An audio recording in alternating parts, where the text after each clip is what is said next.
যৌনকর্মীদেরকে না আমরা আসলে শুধু ওরা যৌনকর্মী এটুকুই জানি। অনেকগুলো জীবনের গল্প মিলিয়ে তিনি একটা চরিত্রের মধ্য দিয়ে বলতে চেয়েছেন আপনাদের ভূমিকা বিশাল। নীলপদ্ম সিনেমাতে কাজ করার অভিজ্ঞতাটা আমার জীবনে অসাধারণ সুন্দর এবং অভূতপূর্ব একটা ঘটনা। তৌফিক ভাই যে চিত্রনাট্যটি আমাকে পাঠিয়েছিলেন, চিত্রনাট্য পড়ার পর আমি আসলে একদম তৎক্ষণাৎ সেই মুহূর্তে আমি তাকে জানাই যে তৌফিক ভাই আমি কাজটা করছি। দৌলতদিয়া হচ্ছে এশিয়ার সবচাইতে বড় যৌনপল্লীর মধ্যে একটি।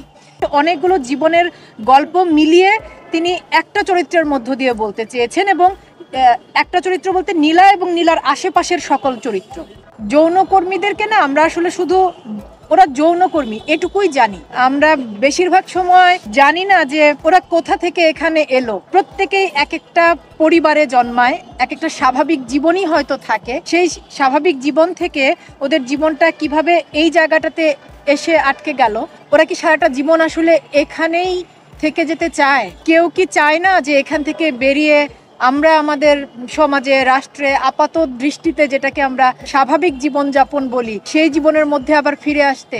সত্যিকার অর্থে খুব অল্প বাজেটে আমরা একটা কাজ করেছি। খুব বেশি বড় আশা করবেন না। আমার পরিচালক শুধু একটা গল্প বলার চেষ্টা করেছেন। নীলাকে, নীলপদ্মর নীলাকে যদি পর্দায় আসলে বিন্দুমাত্র বিশ্বাসযোগ্য মনে হয়, তার পুরো কৃতিত্ব আমার পরিচালক, আমার সিনেমাটোগ্রাফার, আমার সহশিল্পী যারা ছিলেন তাদের। সাধারণ দর্শকের কাছে পৌঁছানোর একমাত্র উপায় হচ্ছে গণমাধ্যম, এবং সেই গণমাধ্যমের সহযোগিতা ঠিকভাবে আমাদের কাজগুলো দর্শকের কাছে পৌঁছানোর দায়িত্বটা, সবচেয়ে গুরু দায়িত্বটা কিন্তু আপনারা পালন করেন।